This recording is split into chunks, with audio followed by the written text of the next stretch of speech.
Ser constante, decir la verdad otra vez.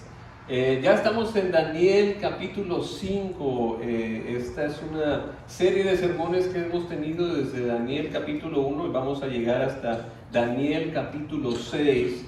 Y estamos viendo cómo triunfar en una cultura hostil. No es fácil, ¿verdad? Pero podemos seguir el ejemplo de Daniel. Lo que hemos estado aprendiendo es que desde Daniel 1 tenemos cosas que podemos hacer para triunfar. ¿Qué cosas podemos hacer? Lo que vimos que hizo Daniel en el capítulo 1 cuando dijo, no, yo no voy a comer carne ni todo eso, solo voy a comer agüita y vegetales. ¿Y qué pasó? El Señor respaldó porque dijo, yo sé que el Señor me va a bendecir. Él pintó su raya y mantuvo su identidad. Aunque estaba en otro pueblo y en ese pueblo adoraban otros dioses, Él se mantuvo, se identificó como un sirviente del Dios Todopoderoso y el Señor lo respaldó y vimos ese gran milagro. Él y sus amigos eran los más fuertes y los más inteligentes, ¿verdad? Aunque no estaban comiendo lo mismo que estaban todos los manjares que les daban.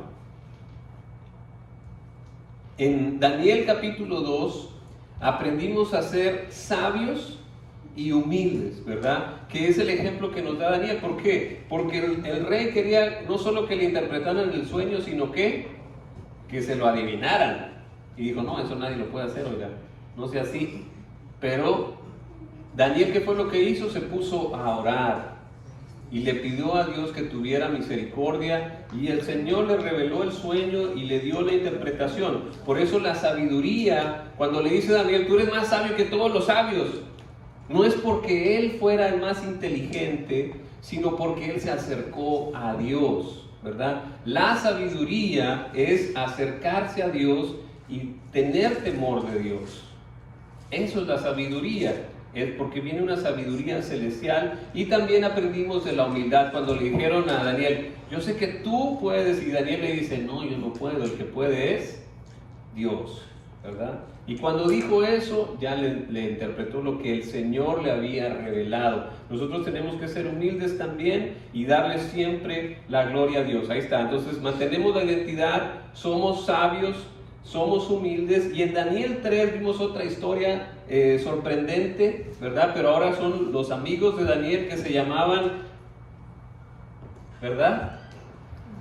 Sadrach, Mesach y Abednego. Les cambiaron los nombres, ¿verdad? Porque sus nombres eran Ananías, Misael y Azarías, ¿verdad? Y ellos, pues el rey se creía mucho, hizo su estatua de oro y dijeron, no, ahora en vez de pedirle a Dios, pídale a la estatua de oro.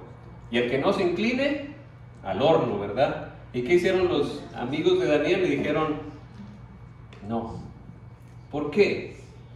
Porque ellos entendían la diferencia entre alabar a Dios y adorar a Dios, ¿verdad? Eso fue lo que aprendimos. Aprendimos la diferencia. Alabar a Dios es decir, Dios es magnífico, Dios es increíble, Dios es todopoderoso. Y la adoración es, porque Dios es todopoderoso, le voy a obedecer. Voy a hacer lo que me pide, voy a poner su palabra, sus mandamientos por encima de todo. Eso es adorar. Sí, alabar es parte de la adoración, de darle al Señor la honra y la gloria, pero adorar también es vivir y obedecer lo que te pide. Ahí es donde ellos, los amigos de Daniel, mostraron su adoración. No nos vamos a inclinar a esa estatua, no le vamos a pedir esa estatua. Nosotros solo nos inclinamos y le pedimos a Dios. Sea que usted me entienda o no, rey, nosotros no lo vamos a hacer. ¿Cómo ven? ¿Tenían o no tenían adoración estos muchachos? ¿Y eso los salvó de que fueran enviados al horno? No, como quiera los echaron. Pero sucedió un milagro, ¿verdad? Cuando uno adora a Dios y obedece a Dios, el Señor lo respalda. Y en el horno, solo cuando lo abrieron se murieron los que lo echaron. Y ellos que los echaron vieron un milagro, porque dijeron, rey, ¿no aventamos a 3? Hay 4 ahí, y uno es como un ángel. Y lo sacaron No tenían ni una quemadura y ni siquiera olían a humo, porque el Señor respalda a los que le adoran. No siempre hay mártires, ¿verdad? Pero esta vez Dios les dio el triunfo a estos hermanos. Eso fue en el capítulo 3. Entendemos la diferencia entre alabar a Dios, que hay que hacerlo, la Biblia nos manda, pero la adoración, caminar como Dios te lo pide. Eso es adoración. ¿Quieres adorar a Dios? Obedezca a Dios, eso es adorar. Y en el capítulo 4, la semana pasada, vimos otro sueño que tiene el rey, ¿verdad? Y nadie se lo podía interpretar otra vez. ¿Y quién fue el que se lo interpretó? Adivinen. Pues Daniel, ¿verdad? Entonces Daniel de nuevo tiene la interpretación, y lo que aprendimos en ese capítulo 4 es que hay que decir la neta de Dios, decir la verdad. ¿Cuál es la verdad? Cuando no sé si se acuerdan del sueño que tuvo el rey, pero él soñaba con un árbol grandote que daba frutos y que era el centro, pero que luego se escucha un ángel que dice: ¡corten el árbol! Hay un juicio sobre el árbol y cortan el árbol. Y el rey decía: ¿qué pasa? Y Daniel le dice: ¿qué crees? Tú eres el árbol. Tú eres el árbol. O sea, a lo que me refiero es que Daniel le dice la verdad como es. Hay que decir la verdad como es. Dios te va a juzgar. Pero en el sueño, el árbol se arrepentía y volvía a crecer. ¿Y qué fue lo que pasó? Le pasó eso al rey, ¿verdad? Aunque Daniel le dio un buen consejo, le dijo: hey, pórtese bien, rey. Pero el rey no le hizo caso.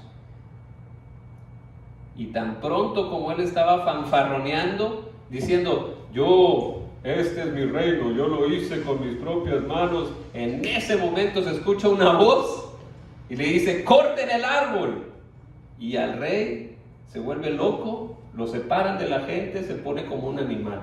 Hasta que pasan 7 años y él reconoce que el Señor es el Señor. Recobra todo su reino gracias a su arrepentimiento. Y hoy vamos a ver una situación similar. Vamos a Daniel capítulo 5. Y lo que vamos a aprender es eso, que hay que ser constante, hay que seguir diciendo la verdad. Mire lo que pasa. Y nosotros, los que somos padres o los que somos tíos, queremos dar un buen ejemplo a la siguiente generación, ¿verdad? Queremos que les vaya bien a nuestros hijos. ¿Amén? Pero tenemos que enseñarles que no hay otro camino que da el verdadero gozo y la verdadera vida más que el camino de Cristo. Y es difícil, pero es el que va a dar más recompensas, porque da recompensas eternas, ¿verdad? Ayer fuimos a un funeral y quien murió tenía la seguridad a donde iba, tenía algo que no tenían los demás. Tenemos estas recompensas eternas que estábamos cantando. Yo sé que Cristo va a regresar y mientras tanto me prepara un hogar allá en el cielo. Y nosotros tratamos de enseñarles a nuestros hijos, pero a final de cuentas depende de ellos. Nosotros podemos darles las mejores enseñanzas, darles el mejor ejemplo, pero al final es de ellos, ¿verdad? La siguiente generación va a tener que tomar su responsabilidad. Mire lo que le pasó a las siguientes generaciones de Nabucodonosor, que se llamaba el que tuvo los sueños, el gran y poderoso rey. Él también soñó en una estatua que tenía cabeza de oro, y él era la cabeza de oro, el reino poderoso, que realmente era uno de los más poderosos. El imperio babilonio tenía 2 de las maravillas del mundo. ¿Sabes cuáles tenía? ¿Cuáles hizo? Los jardines colgantes de Babilonia y las murallas de la ciudad eran consideradas una de las maravillas del mundo. Era un gran reino el que tenía. Y él tuvo esa caída, pero reconoció a Dios y Dios lo levantó y él hizo un edicto y todo. Nosotros le enseñamos a nuestros hijos, pero depende de ellos. Ellos son los que tienen que seguir el camino. Nosotros los podemos enseñar, pero la siguiente generación es la que tiene que responder. ¿Qué vas a contestarle al Señor como nueva generación? Y bueno, y nosotros los que le dijimos que sí, tenemos que dar el ejemplo. Pero va a llegar un momento en el que no vamos a estar ahí. Va a llegar un momento en que ya no vamos a estar nosotros para guiarlos. Y ahí es donde ellos, la siguiente generación, tiene que mostrar su carácter, mostrar su compromiso con Dios, y van a llegar los triunfos. Pero son ellos los que van a tener que responder. ¿Por qué se lo digo? Porque tenemos un ejemplo negativo en este capítulo. Lo que no se debe hacer. Mire qué le pasó al rey Belsasar. Bueno, no dijimos que Nabucodonosor, no, Belsasar. Ya estamos en otro rey. Póngase vivo. Pero ¿quién es este? ¿Quién es este rey Belsasar? Bueno, después de la muerte, se murió el rey Nabucodonosor y lo siguió su hijo, que se llamaba Amel. Se llamaba Amel Marduk. Marduk era el dios principal de los babilonios. Amel significa hombre, era el hombre de Marduk.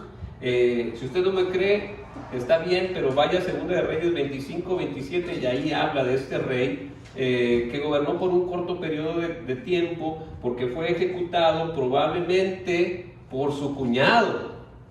Su cuñado, porque su hermana era hija del rey, y el hermano, Amel, pues era más chico, y ella era más grande. Entonces el cuñado dijo, pues me toca a mí, no a ti. Y así pasan los reinos, ¿verdad? Entonces se quedó un tal Neriglissar, ¿verdad? Que gobernó, y después también fueron pocos años, y se quedó el hijo de ellos, que se llamaba así, Lavashi Marduk. Y este también reinó muy poquito porque estaba chiquito, y vino su hermano, el hermano de Neriglissar, que se llamó Nabonido. ¿Está aprendiendo todos estos nombres? Si usted va a tener un hijo, Nabonido, o un hombre ahí para escoger. Pero la cosa es que este Nabonido, no sé cómo se pronuncia, fue el último de los reyes babilonios, el último. Y bueno, pero no estamos hablando de ninguno de esos aquí. Estamos hablando de Belsasar. ¿Quién fue Belsasar? Pues Belsasar era hijo de Nabonido. ¿Ya?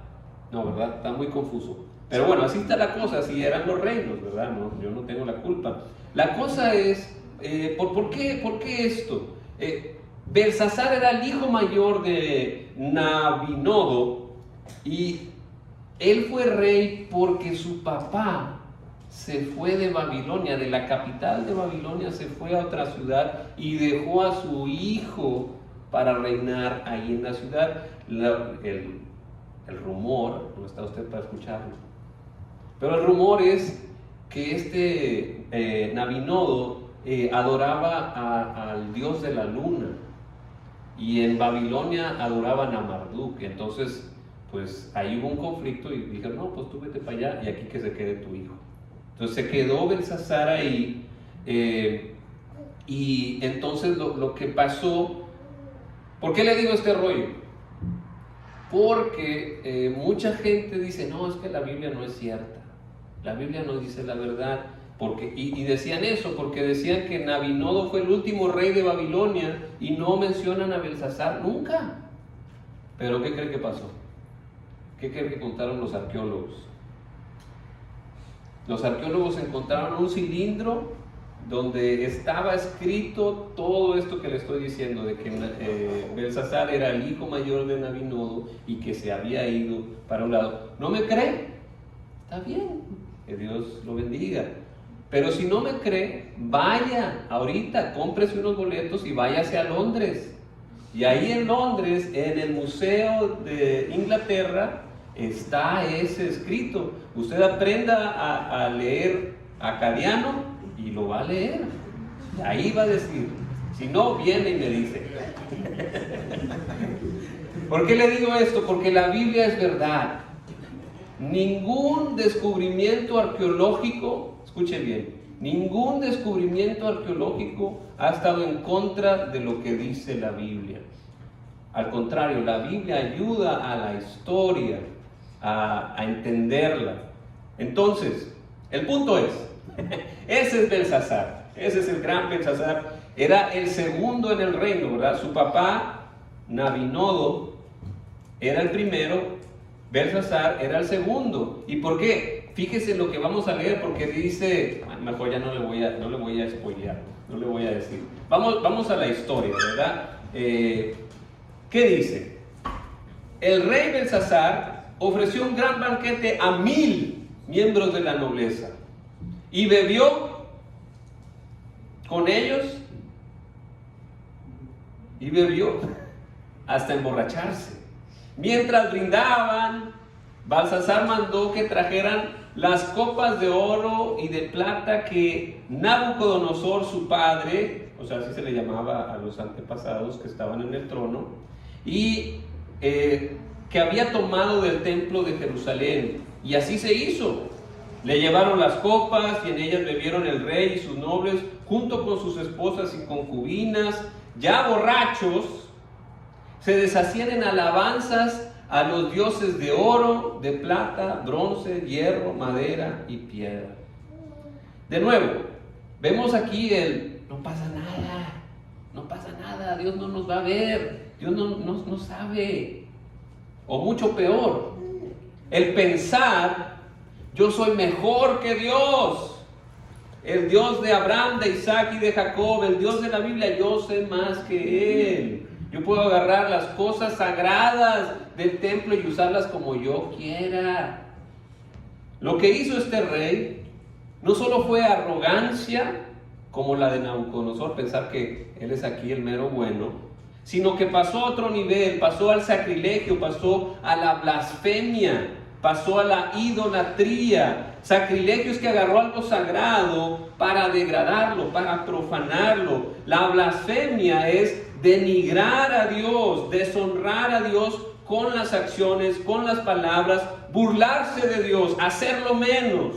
De nuevo, hay un rey que no reconoce a Dios, aunque sabía el ejemplo de Nabucodonosor. ¿A poco no? Mire lo que dice la Biblia. Ahorita vamos a llegar a ese punto. Pero bueno, el juicio de Dios llega, tarde o temprano llega.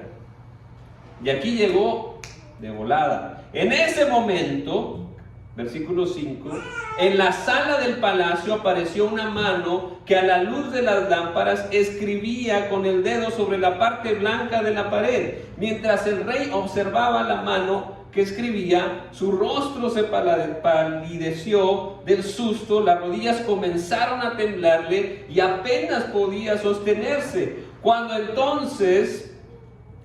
Mandó entonces que vinieran los hechiceros, astrólogos y adivinos, y a estos sabios babilonios les dijo: al que lea lo que allí está escrito y me diga lo que significa, lo vestiré de púrpura, le pondré una cadena de oro en el cuello y lo nombraré, ¿qué? Tercer gobernante al reino, porque no podía darle más. No podía darle el segundo porque era el segundo, y no podía darle el primero porque era su papá. Todos los sabios del reino se presentaron, pero no pudieron descifrar lo escrito ni decirle al rey lo que significaba. Se repite el problema que hemos visto. La gente importante de Babilonia no podía con los acertijos de Dios. Dios sigue trabajando en la gente, sigue confrontándola, pero la gente busca la respuesta en lugares equivocados. Sus magos, sus sabios, sus hechiceros, sus brujos, sus astrólogos, la nueva era, el pensamiento positivo, la respuesta está en tu interior, y muchos otros charlatanes que no sirven para nada, sino para sacarle el dinero o distraerlo de la verdadera palabra de Dios. Lo que realmente sirve para los enigmas de la vida es el poder de Dios. Y el poder de Dios viene a través de sus siervos. La sabiduría de lo alto está disponible para todos los que la pidan. ¿Qué fue lo que pasó? Al oír el alboroto que hacían el rey y sus nobles, la reina misma entró en la sala del banquete y exclamó: que viva su majestad por siempre, y no se alarme ni se ponga pálido. En el reino de su majestad hay un hombre en quien reposa el espíritu de los santos dioses. Cuando vivía el rey Nabucodonosor, padre de su majestad, se halló que ese hombre poseía sabiduría, inteligencia y gran percepción, semejantes a las de los dioses. El padre de su majestad llegó a nombrar a ese hombre jefe de los magos, hechiceros, astrólogos y adivinos. Y es que ese hombre tiene una mente aguda, amplios conocimientos e inteligencia y capacidad para interpretar sueños, explicar misterios y resolver problemas difíciles. Llame usted a ese hombre y él le dirá qué significa ese escrito. Se llama Daniel, aunque el padre de su majestad le puso por nombre Beltsasar. Es Beltsasar, no Belsasar, es diferente. Qué padre cuando alguien tiene una estima de usted porque usted sigue a Dios. Si usted tiene la estima de la gente porque usted es cristiano, ¿a quién hay que darle la gloria? A Dios, siempre, ¿verdad? Eso es lo que aprendimos en el capítulo 2. Ser sabios y ser humildes. A Daniel nunca se le subió la cabeza. Que no se nos suba a nosotros, porque la arrogancia la juzga el Señor, ¿verdad? Tenemos que mantenernos sabios y humildes. Pero gracias a Dios por las reinas, las reinitas. Gracias a Dios por ellas, porque nos sacan del apuro. Sacaron del apuro a Beltsasar. Tienen buena memoria, ¿verdad? Yo sé que sí. ¿Y qué pasó? Daniel fue llevado a la presencia del rey y éste le preguntó: así que tú eres Daniel, uno de los exiliados que mi padre trajo de Judá. O sea, lo pone en su lugar, ¿verdad? Tú eres aquí un esclavo, ¿verdad? Me han contado que en ti reposa el espíritu de los dioses y que posees gran agudeza, inteligencia y una sabiduría sorprendente. Los sabios y hechiceros se presentaron ante mí para leer esta escritura y decirme lo que significa, pero no pudieron descifrarla. Según me han dicho, tú puedes dar interpretaciones y resolver problemas difíciles. Si logras descifrar e interpretar lo que allí está escrito, te vestiré de púrpura, te pondré una cadena de oro en el cuello y te nombraré tercer gobernante del reino. Su majestad puede quedarse con sus regalos o dárselos a otros. Le respondió Daniel: yo voy a leer a su majestad lo que dice en la pared y le explicaré lo que significa. La bendición de Dios se da sin pedir nada a cambio. Uno nunca puede vender la bendición de Dios. Hay gente que sí lo hace, y eso es un gran pecado. No, sí lo hay, de que los hay, los hay.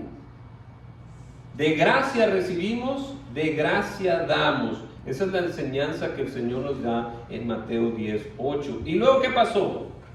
Dios le dio la interpretación a Daniel, pero antes le dijo lo que pasó en el capítulo 4. Ahí me voy a brincar para no estar repetitivo ahí, pero ¿se acuerdan del sueño que les dije? Nabucodonosor con este árbol, y se volvió realidad. Él se arrepintió, reconoció a Dios y Dios lo restauró. Eso se lo recuerda Daniel a Beltsasar. Fíjate, acuérdate de Nabucodonosor. ¿Y sabe qué fue lo que le dijo Beltsasar? Lo que le dijo a Beltsasar, le dijo: sin embargo, a pesar de saber todo esto, ya ve, le decía que Beltsasar sabía todo, usted, hijo de Nabucodonosor, no se ha humillado. Por el contrario, se ha opuesto al Dios del cielo, mandando usar esas cosas sagradas del templo, y no ha honrado al Dios en cuyas manos se hallan la vida y las acciones de su majestad. Beltsasar sabía, pero no hizo caso. Sabía, pero no le importó, no aprendió, sino que fue arrogante, fue blasfemo y fue idólatra. Y entonces, vamos a apurarnos con la historia. ¿Qué decía en la pared? ¿Qué estaba escrito por el dedo de Dios en la pared? ¿Qué decía? Decía, Mene, Mene, Tekel, Parsin. Y le dice Daniel, Mene, Dios ha contado los días del reino de su majestad y les ha puesto un límite. Tekel, su majestad ha sido puesto en la balanza y no pesa lo que debería de pesar. Y Parsin, el reino de su majestad se ha dividido y se ha entregado a medos y persas. Y este es mi punto. Daniel es constante. Otra vez le dice en su cara lo que es, cómo son las cosas, la verdad, el mensaje de Dios, que fue lo mismo que hizo en el capítulo anterior al rey Nabucodonosor. Tú eres el árbol. Y aquí le está diciendo, tus días son contados. No tienes el peso que debías de tener. Qué miedo que nos pesen.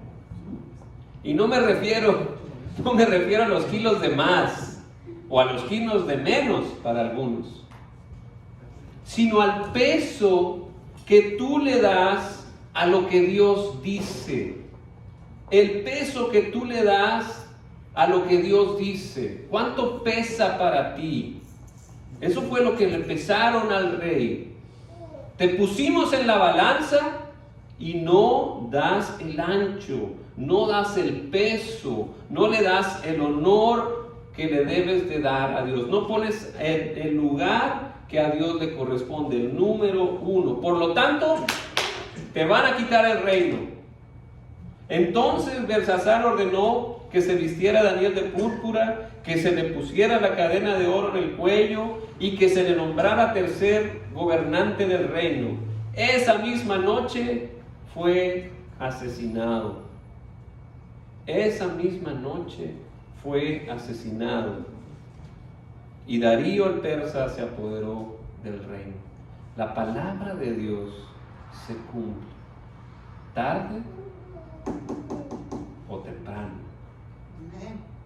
Por eso aprendemos lo mismo del capítulo 4, decir la verdad, decirle a los demás las cosas como son, ser constante. Daniel en estos tiempos ya estaba viejito, ya había pasado mucho tiempo, pero él toda su vida fue fiel. Tenemos un buen ejemplo, sí se puede. Y una advertencia bíblica en esto: no es para nosotros dar el juicio. Tú no eres Dios, tú no sabes, tú no juzgues a nadie, no caigas en la trampa de los amigos de Job. Si usted no ha leído el libro de Job, léalo. Pero sus amigos le dijeron a Job: ya, confiesa tu pecado, por eso te está yendo mal, por eso se murieron tus hijos, por eso te quitaron todo, porque eres un pecador. Y Job le dijo: no, yo no he hecho nada malo. Y tenía razón, pero sus amigos pensaron así: si tú andas mal, te va mal. Y es el juicio de Dios, pero no era cierto. Entonces tenga mucho cuidado. No es su trabajo juzgar. Su trabajo es dar el mensaje de Dios. Ese sí es su trabajo. Pero nunca juzgar. Porque no sabemos. No sabemos cuando una persona está sufriendo por su pecado o está sufriendo para la gloria de Dios. Como dijo nuestro Maestro Jesús, Juan capítulo 9, a su paso Jesús vio un hombre que era ciego de nacimiento y sus discípulos le preguntaron: Rabí, para que este hombre haya nacido ciego, ¿quién pecó? ¿Él o sus padres? Ni él pecó ni sus padres, sino que esto sucedió para que la obra de Dios se hiciera evidente en su vida. Usted no sabe el juicio de Dios. Usted no juzgue. advertencia. Pero sí, como Daniel, tienes que decir lo que Dios te manda decir lo que dice la Biblia. La Biblia dice claramente, yo te puedo repetir, te lo puedo decir en tu cara. Obedece a Dios. Si no obedeces a Dios, hay consecuencias. El pecado trae consecuencias. El juicio de Dios viene tarde o temprano, pero el pecado tiene sus consecuencias. Arrepiéntete. Ese fue el consejo que le dio Daniel al rey anterior. Arrepiéntete, pórtate bien, trata bien a los demás. Y a lo mejor Dios te perdona. Y lo vemos eso en muchas historias de la Biblia, con muchos personajes de la Biblia. Ese es nuestro mensaje, arrepiéntete. O sea, arrepentirse es, de aquí en adelante voy a hacer las cosas como Dios manda. Eso es arrepentirse, no sentirse mal. Arrepentirse es hacer las cosas bien y reparar los daños que hiciste con tu pecado. Porque es necesario que todos comparezcamos ante el tribunal del juicio. La verdad es la verdad. Todos vamos a ir al juicio final. ¿Y qué pasa ahí? Que todos somos pecadores. Nos vamos a salvar por la gracia de Dios. Nadie aquí que yo conozca, o si usted conoce a alguien muy santo, tal vez no lo conozca bien, pero todos vamos al cielo por gracia. No creas como Belsasar, Dios no me ve, Dios no existe, no va a haber un juicio, porque de Dios nadie se burla. Eso es lo que dicen las Escrituras en Gálatas 6:7. Por eso hay que decir la verdad. Dios es todopoderoso. Todas las naciones van a ser de nuestro Señor. Toda rodilla se va a doblar. La Biblia es la verdad y tenemos que compartir nuestra fe. Es verdad que Dios da paz. Da una paz que no podemos comprender. Es verdad que Dios da una alegría y un gozo que va más allá de lo que pensamos. Es verdad que Dios acompaña en el dolor. Es verdad que Dios contesta las oraciones. Lo ha hecho conmigo. Da tu testimonio. Cómo Dios te llamó de las tinieblas, de la oscuridad, a su luz admirable.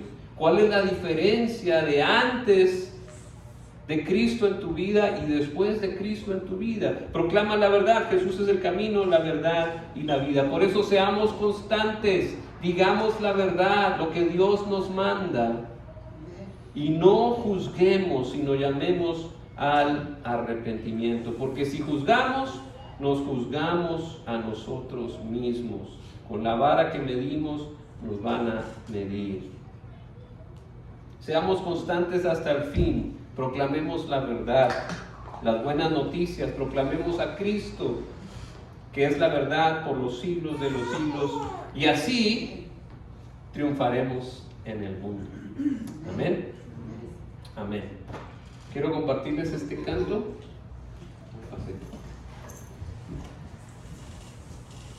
Quiero que usted reflexione y tome este canto para responderle a Dios.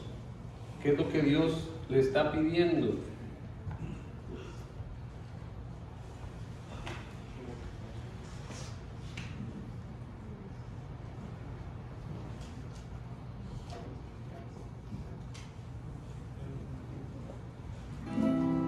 En oración, respóndele al Señor.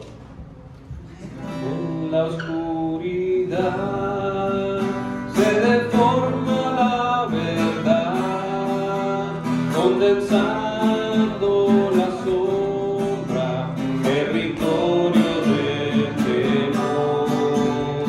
Mas una luz el camino alumbrará en las densas tinieblas. Una chispa vencerá. Somos lumbrera, tenemos la verdad. Somos sal de la tierra, el sabor a libertad.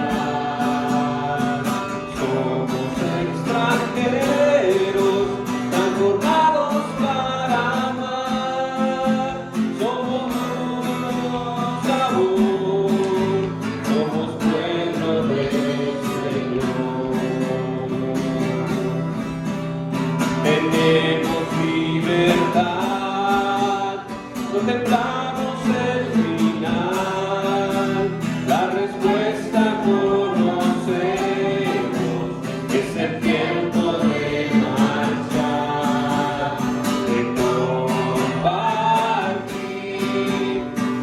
vidas nuestro amor. Ha llegado el momento de poder resurrección. Somos lumbrera, tenemos la verdad. Somos sal de la tierra, el sabor a libertad. Somos extranjeros, transformados para amar. Somos luz, amor, somos pueblo del Señor. Amén. Gloria a Dios. Vamos a despedirnos. Ah, no, perdón.